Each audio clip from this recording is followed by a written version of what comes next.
Hello friends, welcome to my channel learning is fun. आज मैं आपके सामने टॉपिक लाई हूँ summary of an astrologer's day. तो ये जो है बहुत ही थ्रिलिंग और एक शॉर्ट स्टोरी है जो आर के नारायण द्वारा लिखी हुई है। तो स्टोरी को स्टार्ट करने के पहले मैं आपको इनके जो राइटर है यानी आर के नारायण के बारे में एक छोटा सा ब्रीफ इंट्रोडक्शन देती हूँ। तो जो स्टोरी हम आगे देखेंगे, ये स्टोरी लिखे हैं आर के नारायण जी ने।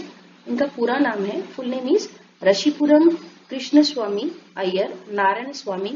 एंड ये क्या थे? ये इंडियन राइटर थे। इनका जन्म जो था, was born on 10th October 1906 Madras Presidency में हुआ था, ये जगह पे हुआ था। और इनका बेस्ट नोन वर्क में से मालगुड़ी डेज जो था वो सबसे ज्यादा फेमस हुआ था। उनके कुछ और भी बहुत सारे फेमस बुक्स है, जैसे कि मालगुड़ी की कहानियां, Swami and friends, the guide, the vendor of sweets, ऐसे बहुत सारे हैं। इनके खाते में बहुत सारे अवार्ड्स भी है इनके अच्छे काम के कारण। जैसे फिल्म फेयर में भी उनको अवार्ड मिल चुका है फॉर बेस्ट स्टोरी। ये पद्म विभूषण भी इन्हें से अलंकृत है। तो चलिए हम स्टोरी को स्टार्ट करते हैं, लेकिन स्टोरी को स्टार्ट करने के पहले मैं आपको कैरेक्टर से आपका इंट्रोड्यूस करवाती हूँ। तो इसमें बहुत ज्यादा कैरेक्टर नहीं है। तो जो मेन और प्रोटैगनिस्ट है हमारे इस स्टोरी के, वो है द एस्ट्रोलॉजर। तो ये जो एस्ट्रोलॉजर है, पूरी स्टोरी में जो नारायण जी ने इतने ब्यूटीफुली उनको पोर्ट्रेट किया है, लेकिन उसमें उन्होंने उनका नाम नहीं बोला है पूरी स्टोरी में। एंड तक उनका नाम बोला ही नहीं गया। तो और उन्होंने इतने अच्छे से पुट किया है उनका ये, मतलब हर एक चीज को आर के नारायण जी ने बड़े ही डीपली पुट किया है। जैसे कि उनका अपेरेंस एज अ एस्ट्रोलॉजर भी उन्होंने बहुत ज्यादा उसमें भी वर्क किया। जैसे उनको एक्चुअल एस्ट्रोलॉजर दिखने के लिए कुछ वर्ड्स यूज किए, जैसे his forehead was resplendent with sacred ash and vermilion की सिंदूर, and his eyes sparkled with a sharp abnormal gleam। ऐसे बहुत सारे उन्होंने वर्ड्स भी सेंटेंसेस फ्रेजेस यूज किए हैं इसको ब्यूटीफाई करने के लिए स्टोरी को। नेक्स्ट जो है हमारे character prospective client of the astrologer. ये जो क्लाइंट आते हैं उनका नाम रहता है Guru Nayak. And the third character is astrologer's wife. इन्होंने भी एक इम्पोर्टेंट रोल किया है, जिसके इनकी वजह से ही स्टोरी एंड में पहुंचता है। तो चलिए हम स्टोरी को स्टार्ट करते हैं। स्टोरी जो है स्टार्ट होती है एक ज्योतिषी अपने साजो सामान के साथ, जिसमें कौरी शेल्स है। कौरी शेल्स यानी जो शंख की छोटी छोटी शंख मिलता है ना, वो। एंड पैल्मेरा राइटिंग यानी जो पाम के पत्ते पे लिखा रहता है, कुछ ऐसे लिखे हैं जिसे आप और हम नहीं पढ़ सकते। एंड माइस्टिक चार्ट यानी कि कुछ ऐसा दिखता है जिसमें ग्रह नक्षत्रों के बारे में लिखा रहता है। और ये आयरनी की बात ये है कि ये वो एस्ट्रोलॉजर को भी खुद पढ़ना नहीं आता।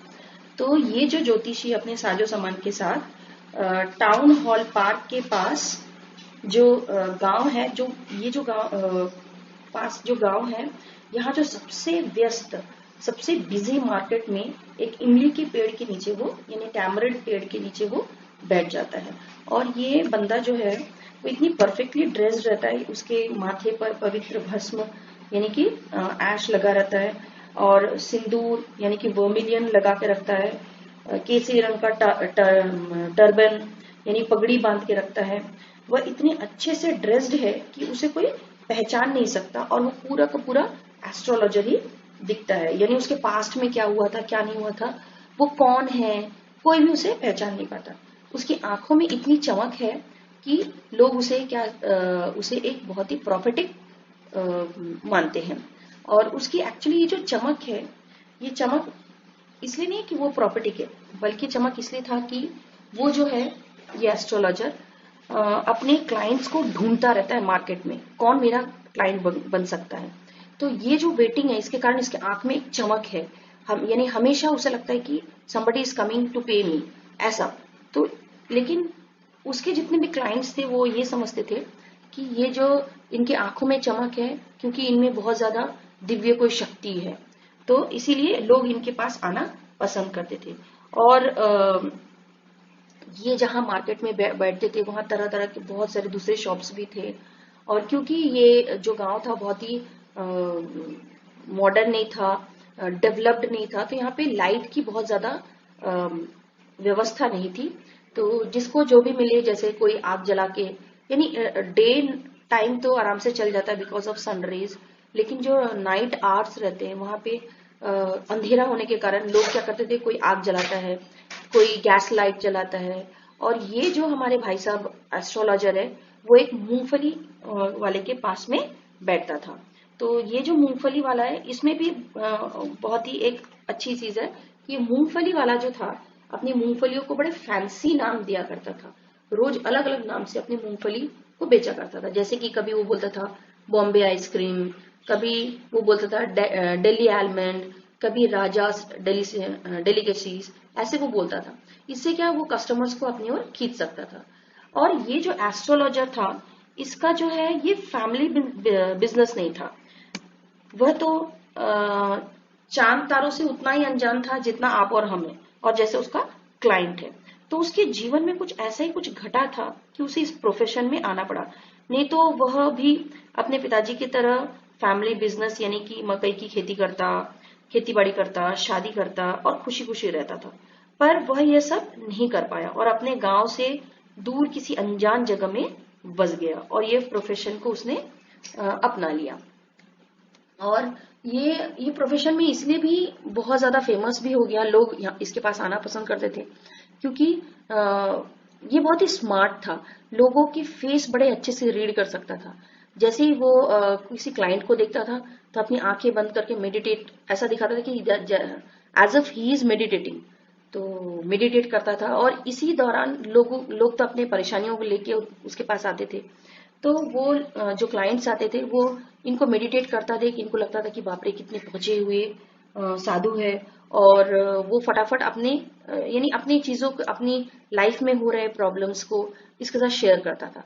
तो ये जो मेडिटेशन है, एक्चुअली वो मेडिटेट नहीं करता था, ये 10 मिनट्स तक आंख बंद करके बैठता था और इसी टाइम इंटरवल में जो उसके जो क्लाइंट है सब बोलना शुरू करते थे। तो जिसके कारण क्या होता है, वो इसको सुनता था और सुन के वो जज कर लेता था कि इसका क्या प्रॉब्लम है। और कुछ 4-5 कॉमन वर्ड्स, सेंटेंसेस वो बोलते थे। जैसे हर एक के लाइफ में ये फील होता ही है, उसको क्लाइंट्स को वो बोलता था कि देखो तुम जितना मेहनत करते हो उस मेहनत के हिसाब से शायद तुम्हें फल नहीं मिल रहा है, तुम्हारी शादी में कुछ प्रॉब्लम है। ऐसा ये अक्सर होता ही है हर एक इंसान के लाइफ में। तो ये भी वैसे ही कुछ 4-5 कॉमन क्वेश्चंस थे, कॉमन सेंटेंसेस था जो हर एक कस्टमर्स को वो बोलता था। तो हर एक कस्टमर्स को लगता था कि बाप रे ये कितने पहुंचे हुए बाबा है, मेरे बारे में सब कुछ जानते हैं। तो इसी वजह से इसका प्रोफेशन जो है बड़े अच्छे से वो चल रहा था। तो इसी तरीके से करते करते उसका बहुत अच्छे से चल रहा था उसका बिजनेस। तो एक दिन जो है वो शाम हो गई रहती, रात हो गया रहता। तो वो अपनी सारे सामान उठाता है और मतलब समेटता है और घर जाने के लिए रेडी होता है। तो उसी समय वो देखता है कि उसके सामने एक इंसान खड़ा है। तो उसे देखकर जो हमारे एस्ट्रोलॉजर है उसकी आंखों में फिर से चमक आ जाती है, यानी अभी दूसरा क्लाइंट आया है, उसको पैसा मिलेगा करके ये सोच के। और इसी को सोचते हुए वो उस इंसान को इशारा करते हैं अपने पास आने के लिए। तो वो इंसान आता है, थोड़ा गुस्से में रहता है और वो आके बोलता है क्या हुआ। तो एस्ट्रोलॉजर जी है जो बोलते हैं कि क्या आप परेशान हैं, आइए मैं आपकी परेशानी दूर करता हूँ। तो ये इंसान क्या बोलता है कि अगर तुम मेरा परेशानी दूर नहीं कर पाया तो मुझे आपको डबल पैसा देना पड़ेगा, यानी मैं जो आपको पे करूंगा उसका डबल आपको मुझे देना पड़ेगा। तो क्योंकि हमारे एस्ट्रोलॉजर तो बहुत ही स्मार्ट है, तो उसे क्या लगता है कि मैं तो सभी का प्रॉब्लम सॉल्व कर लेता हूँ तो इसका भी कर लूंगा। तो इसी तरीके से करके दोनों के बीच में आर्ग्यूमेंट्स होते हैं और फिर एक फाइनल डील में सेटल हो जाता है। और जो क्लाइंट है वो हमारे एस्ट्रोलॉजर को 1 रुपीज पर क्वेश्चन के हिसाब से पे करने के लिए रेडी हो जाता है। और फिर क्या होता है, रेडी होता है तो क्लाइंट जो है बैठा रहता है और हमारे एस्ट्रोलॉजर जो है वो फिर एज यूजुअल जैसे वो मेडिटेट करते हैं वैसे आंख बंद करके फिर से मेडिटेट करने लगते हैं। इसी दौरान जो हमारे क्लाइंट है वो चिरोट जलाते हैं, यानी सिगरेट जलाने के लिए ऑन करते हैं, आग जलाते हैं। तो ये जो आग का जो फायर का जो लाइट है ये क्लाइंट के चेहरे पे गिरता है, और क्लाइंट के चेहरे पे जैसे गिरता है तो पता नहीं कोई तो भी अनजान रीजन के कारण जो एस्ट्रोलॉजर है अब थोड़ा सा अनकंफर्ट फील करता है और उसे ऐसा लगता है कि जल्दी से मुझे निकलना चाहिए। तो तुरंत वो अपने क्लाइंट को क्या बोलता है, चलिए बहुत रात हो रही है, हमें बेहतर है कि मैं घर की ओर निकलूं। तो क्लाइंट जो है वो नाराज हो जाता है। क्लाइंट बोलता है नहीं, हमने डील तय की है, अब डील के हिसाब से तुम्हें मुझे यानी मेरे क्वेश्चंस का आंसर आपको करना ही होगा। तो अब जो एस्ट्रोलॉजर के पास कोई वे नहीं है निकलने का, तो फिर एस्ट्रोलॉजर क्या बोलते हैं, ए मनुष्य सुन, तुम तुमको जो है तुम्हारी पिछली जिंदगी में बहुत प्रॉब्लम आए थे और तुम्हें चाकू लग चुका है, तुम्हें किसी ने मारने की कोशिश की है, और उसका चेहरा वो ऐसा बोलता है और उसके चेहरे को स्टडी करता रहता है, और स्टडी कर उसको ऐसा लगता है कि अरे उसके कॉन्फिडेंस को वो जीत रहा है, तो इसीलिए वो आगे और कंटिन्यू करता है और क्या बोलता है, तुम्हें मारने के बाद तुम्हें मरने के लिए छोड़ दिया गया था, इसके अंदर तुम्हें वेल के अंदर पुश कर दिया गया था, कुएं में ढकेल दिया गया था। तो ऐसा वो बोलता है, और तो ऐसा देख के उसको लगता है कि अरे ये तो उसका जो क्लाइंट है वो और ज्यादा कॉन्फिडेंट हो रहा है उसकी तरफ। तो फिर क्या होता है कि उसको बोलता है कि हे प्रभु आप मेरे बारे में और कुछ बोलिए। तो बोलता है कि तो सुन, तुम्हारा नाम जो है वो गुरु नायक है। तो ये सुन के बोलता है अरे बाबा आपको मेरा नाम भी पता है। तो बोलता है हाँ, मुझे सिर्फ तुम्हारा नाम ही नहीं, मुझे तुम्हारे बारे में सब कुछ पता है। तुम्हारा गांव जो है वो उत्तर की तरफ है और यात्रा करने में 2 दिन लगते हैं। तो इसीलिए अब एक काम करो, ये पवित्र भस्म रखो अपने माथे पर लगाओ और घर जाओ। तो लेकिन ये आदमी जो बोलता है कि लेकिन लेकिन ऐसा जैसे बोलता है तो ये समझ जाता है, कौन, एस्ट्रोलॉजर। तो एस्ट्रोलॉजर क्या बोलता है कि अच्छा तुम जिस शत्रु के बारे में सोच रहे हो वो तुम्हारा शत्रु जो है वो घबराओ नहीं, जिसका तुम इंतजार कर रहे हो वो वो अब इस दुनिया में नहीं है। वो लॉरी के नीचे आकर 4 महीने पहले ही उसकी डेथ हो चुकी है, अब वो इस दुनिया में नहीं है। इसलिए बेहतर है कि तुम अपने घर जाओ और कभी भी, क्योंकि तुम्हारा घर नॉर्थ की तरफ है, नॉर्थ से कभी भी साउथ की तरफ ट्रैवल मत करना और सीधा अपने घर जाओ। अगली जो गाड़ी आ रही है उसे गाड़ी को पकड़ो और सीधे अपने घर जाओ। और ऐसा कह के अपनी बात को वो खत्म करता है। और जो उसका जो क्लाइंट है वो बहुत ही खुश हो जाता है, यानी गुरु नायक जो वो बड़े खुश हो जाता है, क्योंकि उसको ऐसे एक रिलीफ सा फील होता है कि मैं जिसका मतलब मेरा जो शत्रु था आज उसकी डेथ हो गई थी। तो बड़ा ही खुश होता है और एक मुट्ठी भर सिक्के एस्ट्रोलॉजर को देता है और वो वहां से चला जाता है। अब जो है रात बहुत हो चुकी है, वो घर जाता है एस्ट्रोलॉजर साहब और जाके अपनी पत्नी से यानी उसके वाइफ के साथ पूरी इंसिडेंट जो है वो शेयर करता है। और वो बोलता है कि देखो तुम कई दिनों से कई सालों से मुझे पूछे जा रही थी कि क्या वजह था कि मैं गांव छोड़ के यहाँ पे आ गया, तो वो वजह कुछ और नहीं थी, आज मैं तुम्हें वो वजह बताता हूँ। तो कई साल पहले जब मैं बहुत ही जवान हुआ करता था तो मैं अपने फ्रेंड्स के साथ ताश पत्ते गैम्बलिंग वगैरह कर रहा था। तो किसी छोटी सी बात में, क्योंकि मैं बहुत ही पिया हुआ था, तो किसी छोटी सी बात में हमारे बीच लड़ाई हो गई और इसी लड़ाई बस अपने फ्रेंड्स के साथ लड़ाई हो गई। तो हम एक गुरु नायक नाम का एक इंसान था जिसे हमने चाकू से मैंने उसे स्टैब किया, उसे मार दिया और उसको मारने के लिए उसे हमने छोड़ दिया। तो आज मुझे ये बहुत ही रिलीफ हो रहा है, ये जान के बहुत ही खुश हो रहा हूँ मैं कि वो जो इंसान जिसे मैं इतने दिन मृत समझ रहा था, डेड समझ रहा था, वो इंसान आज जिंदा है। ऐसा मुझे फील हो रहा है कि मेरे जो दिल में एक बहुत बड़ा जो एक पत्थर था, गिल्ट का जो एक पत्थर था, वो आज मेरे दिल से निकल चुका है। आज मैं बहुत ही रिलीफ फील कर रहा हूँ। तो ऐसा बोलता है। और फिर क्या होता है, और वो ये भी बोलता है कि देखो मैंने गांव क्यों छोड़ा था, सिर्फ इसी एक मन में एक डर था कि शायद मुझे इस मर्डर के चार्ज में मुझे पकड़ा ना जाए और शायद मेरी फ्रीडम जो है वो मैं लूज ना करूं, यानी कि मेरी जो आजादी है वो खत्म ना हो जाए, यही सोच के मैंने गांव को छोड़ दिया। और वो इतना रिलीव फील होता है कि गुरु नायक आज जिंदा है और उसके कंधे पे जो इतनी बड़ी बोझ थी वो खत्म हो जाता है। तो ये ऐसा ही बोल के ये कहानी यहीं पे एंड होता है और एक बहुत ही एक जो रिलीफ वाला सांस वो लेता है, कौन, एस्ट्रोलॉजर। तो होप आपको ये स्टोरी बहुत ही अच्छी लगी होगी। चलिए अब हम फटाफट देख लेते हैं फिगरेटिव लैंग्वेज। आर के नारायण जी ने ये जो स्टोरी है बड़े ही आर्टिस्टिक वे से प्रेजेंट किया है। तो आर्टिस्टिक वे से प्रेजेंट करने के बहुत सारे रीजंस भी है। जो फर्स्ट है, जैसे फिगरेटिव लैंग्वेज उन्होंने यूज किया था, जैसे कि फर्स्ट है आयरनी। तो आयरनी यहाँ पे जो यूज हुआ है वो कहाँ पे, जैसे पूरे चैप्टर में ही आयरनी था, क्योंकि आयरनी का मीनिंग होता है कि ड्वेल मीनिंग होता है। तो यहाँ पे ड्वेल मीनिंग यानी आयरनी ये था कि जो हमारा एस्ट्रोलॉजर है वो बने तो थे एस्ट्रोलॉजर, लेकिन उन्हें खुद अपने भविष्य के बारे में पता नहीं था, जबकि वो दूसरों के भविष्य वो बता रहे थे। तो ये एक बहुत बड़ी आयरनी थी। दूसरी जो थी that is second figurative speech is simile. तो सिमिली वर्ड कहाँ पे आता है, जहाँ पे किसी दो चीज को कंपेयर करते हैं and using the word as या फिर लाइक। जैसे यहाँ पे मैंने ये सेंटेंस लिया है, he was as much as stranger to the stars as were his innocent customer। यानी वो उसे भी उतने ही स्टार्स के बारे में उतना ही नॉलेज था जितने कि उसके कस्टमर्स को था। क्यों ऐसा क्यों हो रहा था, क्योंकि बेसिकली वो तो एस्ट्रोलॉजर था ही नहीं, उसका फैमिली बिजनेस था ही नहीं एस्ट्रोलॉजी।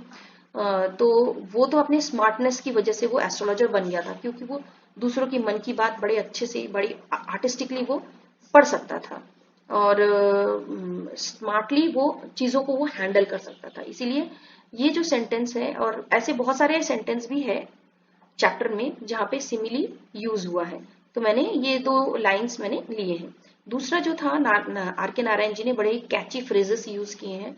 जैसे कि एक एग्जांपल दे रही हूँ यहाँ पे, द ग्राउंड नट सेलर, जैसे कि जो मूंगफली वाला था, द ग्राउंड नट सेलर, उसने कैची फ्रेजेस यूज किए थे अपने क्लाइंट्स को अपनी ओर अट्रैक्ट करने के लिए।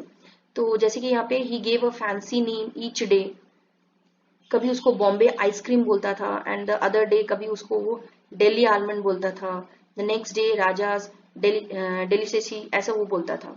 तो ये कुछ चीजें हैं जिसके कारण जो है स्टोरी बहुत ही इंटरेस्टिंग हो जाती है। चलिए हम इसका थीम देख लेते हैं। This story goes on to show how past can actually affect the present and future of one's life। ये बिल्कुल सही है कि हम जो भी हम अपने पास्ट में करते हैं वो हमारे प्रेजेंट और हमारे फ्यूचर को बहुत ज्यादा इफेक्ट करता है। जैसे यहाँ पे भी हमने क्या देखा, astrologer had committed a folly by getting into a quarrel when he was a drunk youngster। यानी जब वो यंगस्टर था, क्योंकि वो बहुत ही ड्रंक किया था, पिया हुआ था, और अपने फ्रेंड्स के साथ वो गलत रास्ते पे चला गया और एक इंसान की उसके हाथ से मर्डर हो गई थी। तो जिसकी वजह से वो उसकी जो पुरानी यानी अपने फैमिली के साथ जो उसकी बिजनेस थी, ऐसा नहीं, अगर नहीं होता तो क्या होता, he would have continued to live in that village, carried on work of his forefathers, namely tilling the land, खेती बाड़ी करना, वहां पे रहना, marrying and ripening his cornfield and ancestral home. यानी वहां पे वो खुशी खुशी रह सकता था, लेकिन वो सारी चीजों को छोड़ के वो इतनी दूर वो यहाँ पे आके रहने लगा। किस वजह से, क्योंकि उसने पास्ट में जो गलती किया था उसकी वजह से। तो हमारे पास्ट जो है हमारे फ्यूचर और प्रेजेंट को बहुत ज्यादा इफेक्ट करता है। तो ये जानबूझ के भी दिया गया ये स्टोरी, जिससे कि स्टूडेंट्स को ये फील हो कि हम जो भी कर रहे हैं आज, जो हमारा प्रेजेंट है वो कल के लिए पास्ट होगा। तो अगर हमारा जो कल है यानी फ्यूचर, आने वाले फ्यूचर में इसका इफेक्ट ना पड़े, तो आज हमारे प्रेजेंट को बहुत ही स्ट्रॉन्ग करना होगा, इसे बहुत ही वैल्यूबल रूप से इसे यूज करना होगा। दूसरा जो है वो क्या बोलते हैं कि इसका जो थीम है that is of fear, freedom, appearance, desperation, guilt and relief. तो क्या बोलते हैं कि ये जो स्टोरी भी था इसका मेन थीम भी था फियर। देखिए स्टार्टिंग से अंत तक, एंड तक क्या था, फियर ही था। किसके मन में, एस्ट्रोलॉजर और हमारे क्लाइंट जो गुरु नायक है उनके मन में भी फियर था। तो हमारे एस्ट्रोलॉजर के मन में फियर कैसा था, जैसे कि उसके हमेशा मन में ये लगता था कहीं मैं पकड़ा तो नहीं जाऊंगा, मर्डर के चार्जेस में मुझे पकड़ तो नहीं लेंगे, जिसकी वजह से उसने अपने अपीयरेंस को पूरा चेंज किया। इतना चेंज किया कि इवन गुरु नायक यानी जिसने उसका मर्डर किया था, एस्ट्रोलॉजर ने गुरु नायक की मर्डर की थी, तो वो तक उसको पहचान नहीं पाया। तो इतने सुंदर तरीके से उसने अपने आप को प्रेजेंट किया था। फ्रीडम, फ्रीडम क्यों, at the end of the story दोनों को ही फ्रीडम मिलता है। पहला तो गुरु नायक बहुत ही फियर में था कि उसको भी डर था कि कहीं मैं क्या मुझे अपना बदला मैं पूरा कर पाऊंगा, क्या मुझे वो इंसान मिलेगा जिससे मैं बदला ले पाऊंगा, एक अनसर्टेनिटी था। Freedom at the end of the story दोनों के मन में ही था।